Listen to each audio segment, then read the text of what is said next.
Some of you may have read my son's account, Third Parent, about what happened regarding the monster, Tommy Taffy. After reading it, after crying over it, I felt compelled to write this. I'm not here to defend my actions. I'm not here to make excuses. I did what I had to so that my family would survive. I knew what Tommy was capable of. I knew what we'd have to endure. But I also knew that if we could make it 5 years without pissing off Tommy Taffy, we'd come out of the nightmare alive. How do I know that? Because I had already lived it. I had already been exposed to what that thing was capable of. I had seen Tommy's temper and seen what pushed his buttons. I had already done my 5 years. Like I said, I'm not here to defend myself. What happened to my family is unspeakable, but we are alive. No, instead, I'm writing this so you can understand why I did what I did, why I chose to let Tommy do what he did to my wife and my children.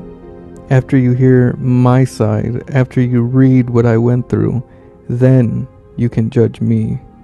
God knows I deserve it. Tommy first arrived on my street when I was 7.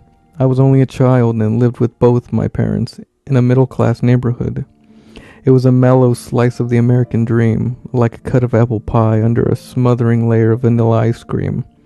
Our street was a secluded residential neighborhood in the far corner of our sprawling development.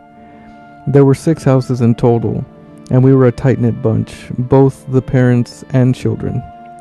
In the summer, we'd have cookouts, and in the winter, we'd have Christmas parties. It was almost like our block was just one big family. Everyone looked out for one another. Everyone was generous and considerate. It was a different time when people trusted one another. But our picture-perfect life shattered when he arrived. Christ, I'll never forget it. July 1969. I had just gone to bed when my 7-year-old mind, exploring my imagination, turned into a dream. The moon was a warm slice of yellow in my window, an expanse of stars winking down at me as I drifted off to sleep. I could hear the TV on in the living room, a comforting reminder that my parents were still awake and the monsters under my bed would stay away tonight. That's when I bolted awake by a knock at the front door downstairs. It was such a sharp contrast to the comforting murmur of the TV that my mind went on full alert as the noise echoed into the house. I sat up in bed, irritated, clutching Growls, my teddy bear. I heard the heavy footsteps of my father walk to the door, probably expecting a neighbor. The family creak of the front door was followed by the muted murmur of conversation. I could hear my father's voice speaking, interrupted on occasion by another male voice I did not recognize. My mother joined the conversation and I could hear my father getting angry. Minutes stretched on as the mysterious late-night visitor continued to talk to my parents. I slid out of bed and walked to my bedroom door, peeking my head out to listen. I couldn't make out the words, but I could still tell my father was getting furious. He started yelling, and I heard him demand that the visitor leave our house, or he was calling the police. It got very quiet then, so quiet I could hear my heart beating in my chest. Then I heard my mother begin to cry. It was soft, so soft, but it scared me. The nighttime visitor was saying something to my parents, his voice low, and my mother continued to sob. After a moment, my father said something I couldn't make out. Immediately following, I heard something slam into the wall downstairs so hard, the pictures in the hallway crashed to the floor. I slipped a hand over my mouth to stifle a scream, heart racing. What was going on? My mother let out a pitiful noise, and I could hear her pleading with someone. There was a scramble of feet, and then another loud bang against the wall. The intruder was saying something to my parents, his voice oozing with authority. I strained to make out the words, but it came to me in a jumble of soft noises. After a couple of minutes of agonizing fear, I heard my father call down to me. My heart was a wild drum beat in my chest, and I bit my lip, hand shaking. Why did he want me? What was happening? My father called again, his voice trembling slightly. Slowly, I pulled the door to my bedroom open and walked to the edge of the stairs. I realized I was clutching Growls, my teddy bear. My palms were sweaty, and I could feel the soft of its fur growing damp. I looked down the stairs to the front door and I froze, eyes going wide. My father was gripping his throat, wincing, tears in his eyes. Something I had never seen before. My mother had her arms wrapped around herself, moisture staining her cheeks. But that wasn't what captured my attention.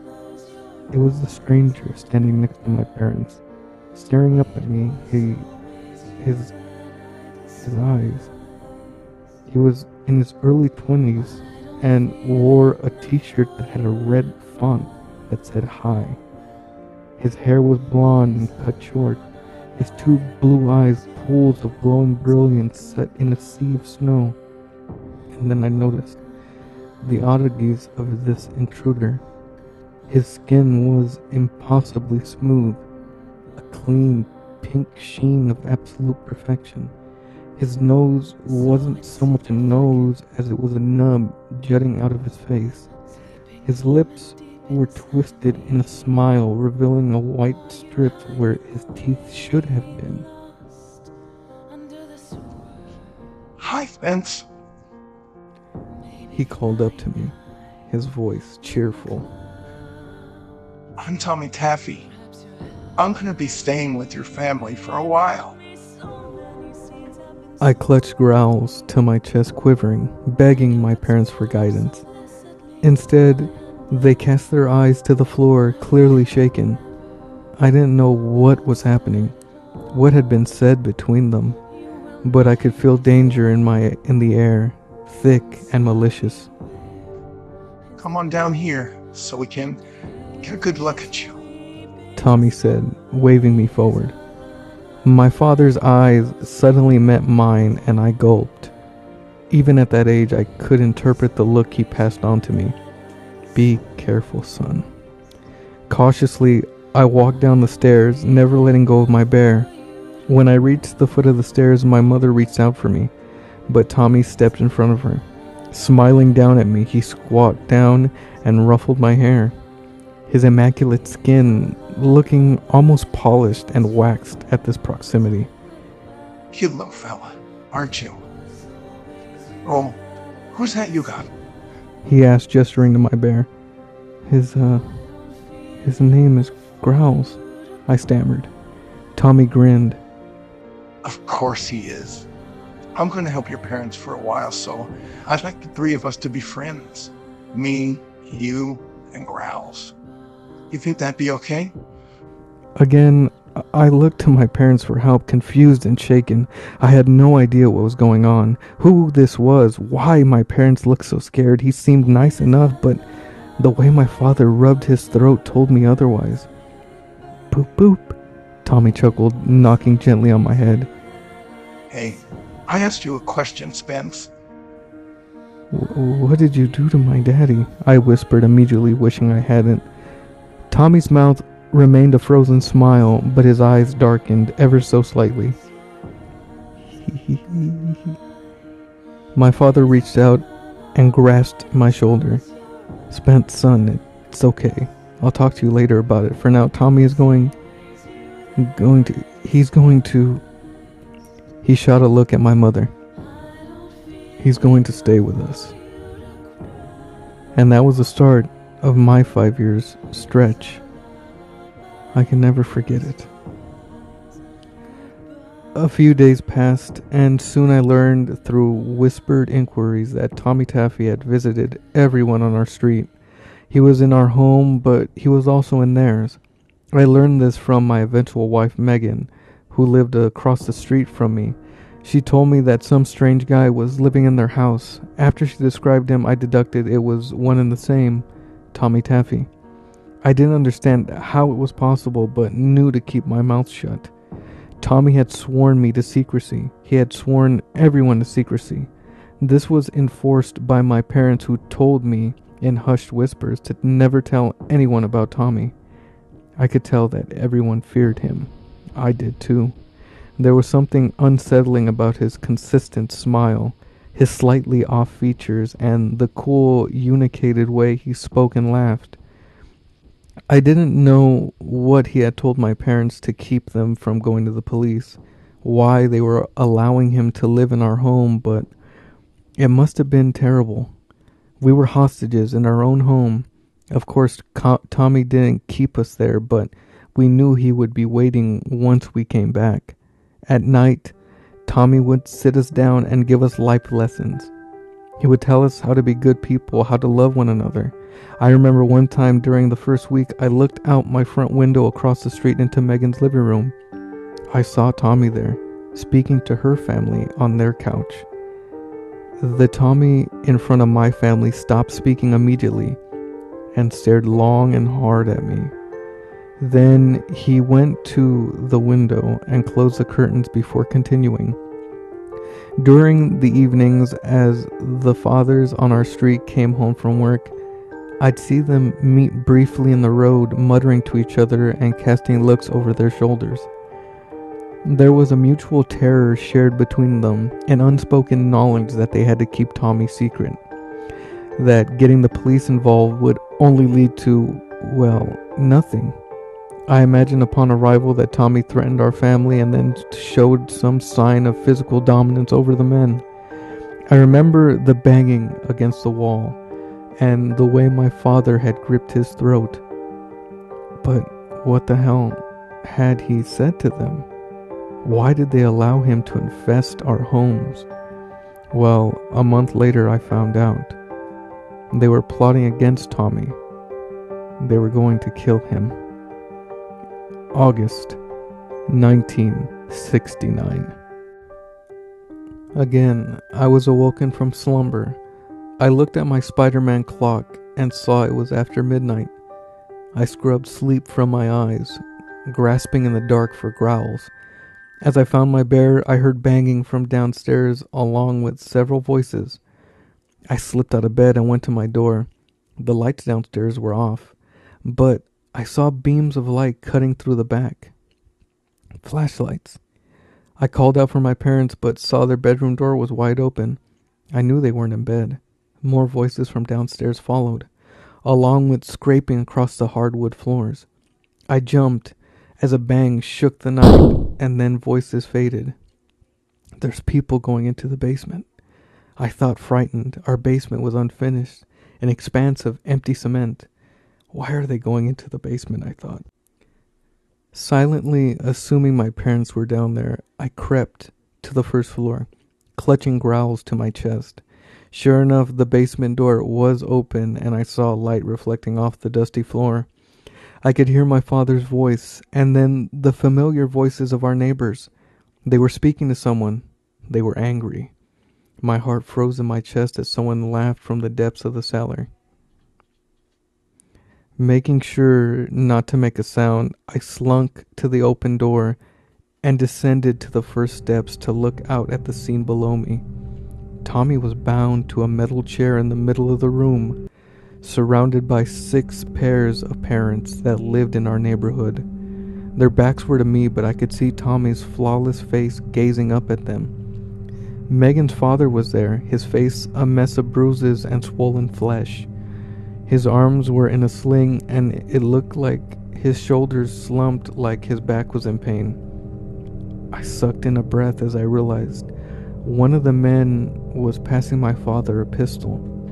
The women stood by their husbands with grim looks on their faces.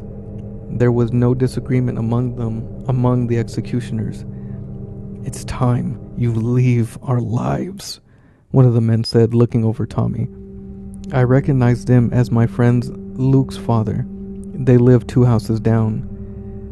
"This is your last chance," he growled.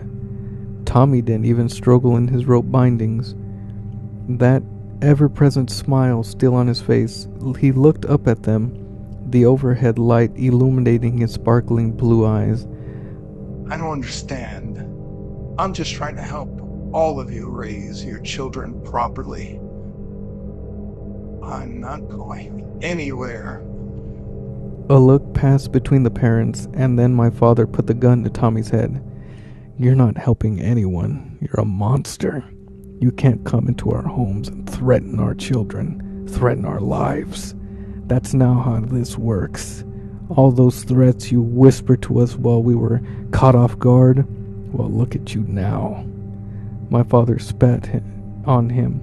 Pathetic. And now you'll get yours. My father shot him in the head. The report was deafening. I almost screamed, slamming my hand over my mouth at the last second. Tommy's head whipped back as the smell of gun smoke spiked the air. It was silent for a moment. But then he laughed.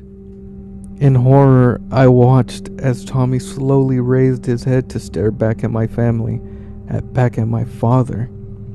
What the hell? One of the women breathed, her voice shaking. There was no blood, no shatter of bone, nothing. Just a dark circle in Tommy's forehead, where the bullet had passed. What the fuck are you? Someone whispered. Tommy's eyes spun up to the man who had spoken. I'm Tommy Taffy, and I'm not going anywhere. My mother suddenly pointed to the corner of the room, her hand trembling. Gas, get the gas. Megan's mother went to the far corner of the room and picked up a small red can. I could hear the slosh of gasoline, and I smelled it in the air. My father grabbed the can from her, his eyes wide and never leaving Tommy. Without a word, he upended it over the bound man, soaking him. Tommy just kept smiling. He kept laughing. Another father passed my dad a box of matches. My father struck one, his hand hovering in the air. Go back to hell and leave us alone. Tommy's grin widened. How is going to seem like a fantasy when I come back for you? My father dropped the match and Tommy burst into flames. He didn't scream, he didn't thrash, he simply burned. As his face began to melt, his eyes shifted, and suddenly, he saw me. He just stared and laughed. Heart exploding in my throat, I fled back to my room, tears streaming down my face. From the safety of my bed, I eventually heard the neighbors leaving, relief in their voice. 2 weeks later, Tommy came back. September 1969. We were eating supper, a sense of normalcy returning to our home. My parents never told me they had murdered Tommy, instead opting to inform me that his visit was over and he had went home. I still caught whiffs of gasoline about our house, but kept my mouth shut. I was just happy my family was okay. The sun was setting, and the dying orange light filtered in through the living room window, stretching out across the floor to cover the dining table. My mother and father sat at opposite sides of the table, chatting about their days. I could tell they were still shaken, but I admired the way they were trying to return their lives to what it had been before Tommy showed up. As I shoveled mashed potatoes into my mouth, the front door exploded open. I spun around, jumping as the wood splintered and the hinges creaked. I dropped my fork, eyes growing wide. It was Tommy, and he looked furious. My parents' mouths dropped in unison, but before they could speak, Tommy marched towards us with alarming speed and upended the kitchen table. Dishes filled with food shattered to the floor, and my father half rose, fear paralyzing him. Without a word, Tommy grabbed my father by the neck and dragged him to the wall, where he plowed his face through the sheetrock. My mother screamed and ran to aid my dad, but Tommy spun her on around, punched her in the teeth, sending her crashing to the floor. Feeling my bladder go, panic crawling at my throat, I watched as Tommy pulled my father's bloody head from the wall. Sputtering, dazed, my father tried to release himself from Tommy's iron grip, but did no good. I was afraid. I was living in fear. His eyes dark and his mouth clamped in a snarl. Tommy clamped a hand over my father's throat and dragged him into the living room. Without stopping, his threw him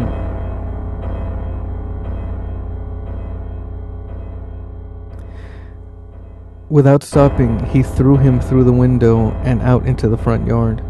I was a mess of tears and terror, snot bubbling from my nose as Tommy turned back to my mother and I. Now he was smiling. He went to my stunned mother and hauled her up. You're going to need to see this, He said darkly, his lips curled in a grin. He looked at me and jerked his head towards the door. Come on, Spence. You too. I pulled my mother to the front door and pushed her outside. I hadn't moved, my face frozen in a silent scream. Tommy looked over his shoulder and winked at me. Don't make me ask again, sport. Oh, and bring that broom behind you. I pulled off my chair by fear. I got up and dutifully grabbed the kitchen broom and walked it to Tommy, my pants reeking of urine. Tommy put a hand on my shoulder and guided me outside to stand by our mailbox. I saw my father rolling in the grass, a mess of blood and glass, my mother kneeling before him, weeping. Our neighbors were coming out of their homes, eyes wide, shocked looks of horror on their faces as they saw Tommy. Gather around Held, motioning for them to come closer. Look at what you've done.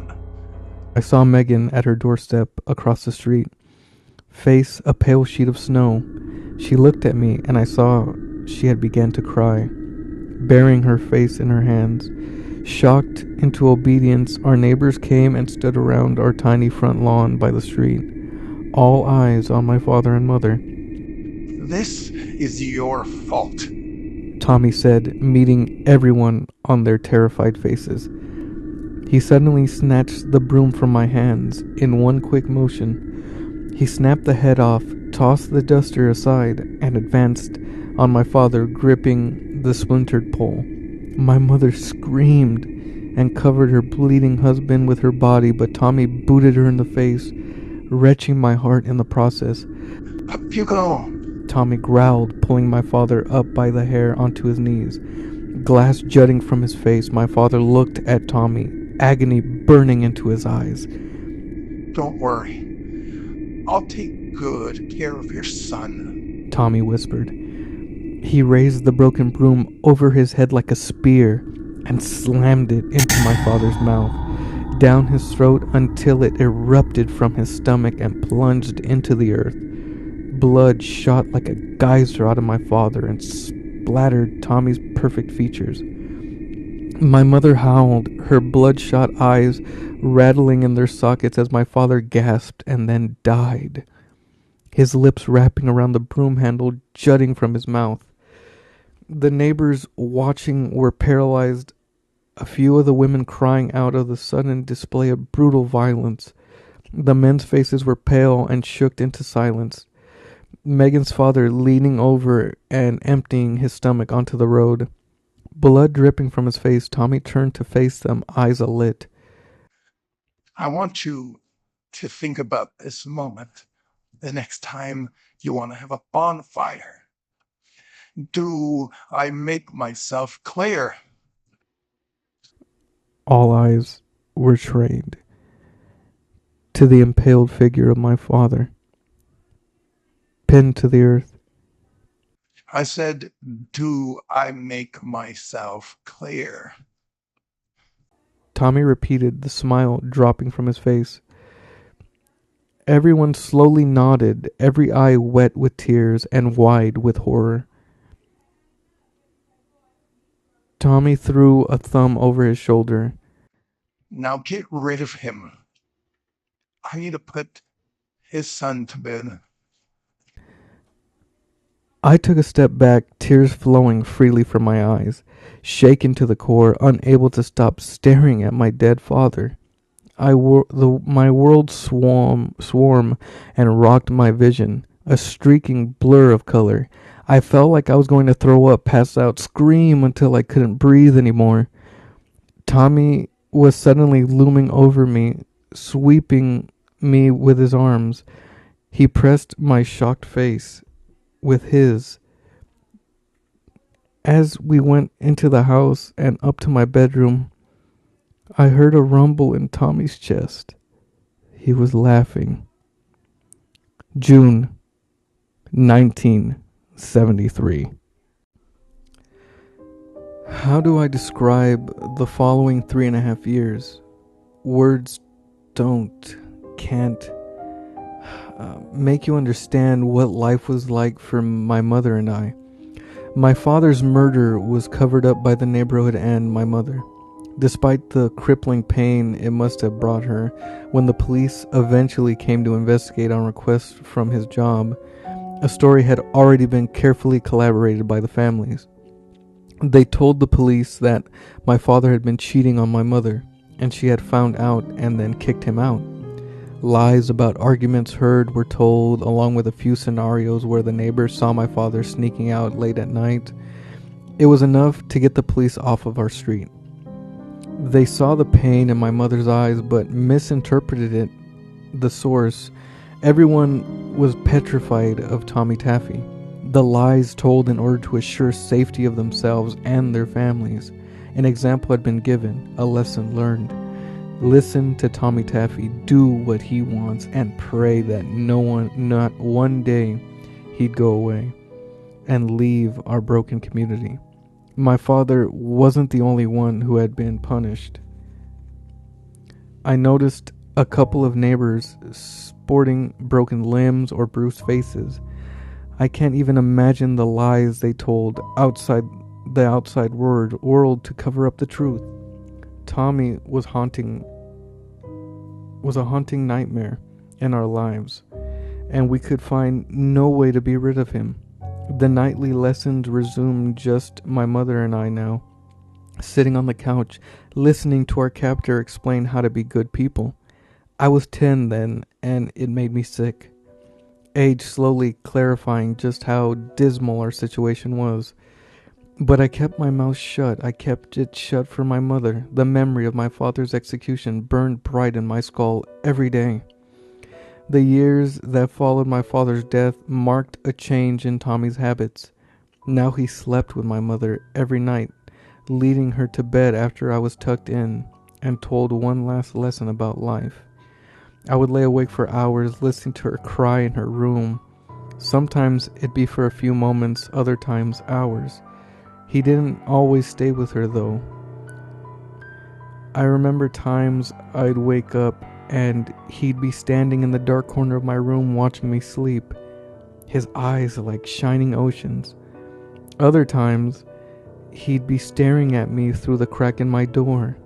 He'd stand there for hours just fucking watching. Sometimes I'd wake to him sliding into bed with me, always placing a cool hand on my thigh. Heart thundering, fear ripping apart my insides. I'd always turn away from him, breaking out in cold sweats. I still had growls, my consistent source of childlike comfort. I'd hug him to my chest, tears running down my face until either the sun came up or exhaustion shut my brain down. We endured this silently, begging it for it to end. July 1974. I was 11. It was the 5th year to the day since Tommy had entered our lives. I sat in the living room reading a book while my mother prepared supper for us. She was pale and gaunt, the long years wearing her to the bone. Her eyes were lifeless these days and had sunk into her sockets, her cheekbones pronounced, skin thinly stretched over them. Growls lay on my chest as I reclined, trying to focus on my book. Tommy was sitting in the chair across from me watching. I turned a page and jumped as Tommy spoke. You really love that thing, don't you? I turned to Tommy. My book? Tommy shook his head, smiling. No, son. That bear. I looked at growls on my chest and shrugged uncomfortably. I guess so. Tommy leaned forward, lacing his fingers together. Put your book down, Spence. Licking my suddenly dry lips, I obeyed. I noticed my mother was watching from the kitchen, looking alarmed.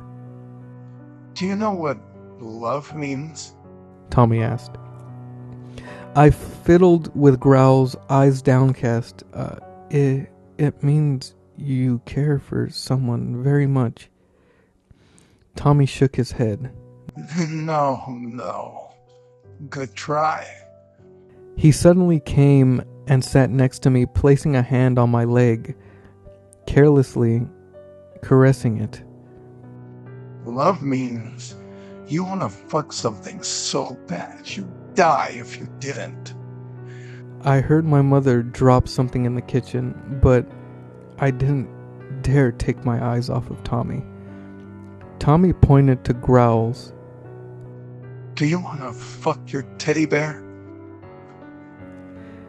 I had heard some kids in school talking about fucking, but I didn't have a clear understanding of what it was yet. So I just shook my head, palms sweaty. Tommy looked confused. But you just said you loved growls. So don't you love him? My mother took a step towards us, but as her hands balled into fists, but kept her mouth sealed shut, her lips a thin white line. I guess I don't love him then, I stammered, feeling Tommy's hard tighten hands on my thigh. Tommy placed his other hand on the back of my head. Why don't you give him a little kiss? See what you think, yeah? I felt embarrassed and humiliated just at the thought, my cheeks burning.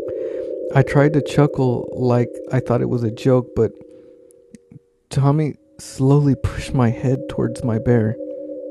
Go ahead, son. Don't be afraid. He coached. I could feel tears brimming in my eyes as he guided my mouth towards my bear, and I gently kissed its nose, turning away immediately. Do it again. Tommy whispered. Show him how much you love him. Sniffling, tears now rolling down my face, I held up growls and planted a few kisses on his warm nose. My face was flushed, my heart was racing. I felt foolish and absolutely terrified. Tommy's hand, like a vice grip on the back of my neck, urging me on. Lick him a little. Tommy whispered in my ear. I suddenly jerked my head away from growls and then threw him across the room, openly sobbing now. I don't love him. I hate him. I hate him. I covered my face, ashamed, hands shaking. I pulled myself into a ball and lie there, sobbing. I felt Tommy get up next to me and turn to my mother. It sounds like he's learned his last lesson. I'd be proud of him if I were you. He's a man now. I looked up at him through tear-soaked eyes. His eyes sparkled. It took 5 years. He suddenly leaned down and cupped his mouth over my ear. His voice was cold glass, his breath like hot fire. Your little ones will get 5 years as well, Spence. And with that, he looked at my mother one last time and then walked out the door. My mother rushed me and took me in her arms, comforting me as I cried. Tommy never returned to our home. Time passed and I grew up. I grew up always expecting Tommy to show up again, come barging through our front door, but he never did. The years faded, and some of the horror and pain began to fade as well. We were never the same, though. How could we be? My mother was a shell of the woman she used to be. The mental torture she had undergone had broken something inside of her she'd never regain. But God, did she love me and try to heal my nightmares, try to get me to forget those 5 years. A full year passed before my mother dared ask Megan's mom if Tommy was gone from their home as well. He was. The neighborhood was free, impossibly, unbelievably free from the monster that had terrorized us for 5 awful years. I never understood what Tommy's final words were to me, what they meant, until it was too late. When I turned 25, I married Megan. A year later, we were expecting. You've heard the rest from my poor son. God forgive me for having children. God, please forgive me.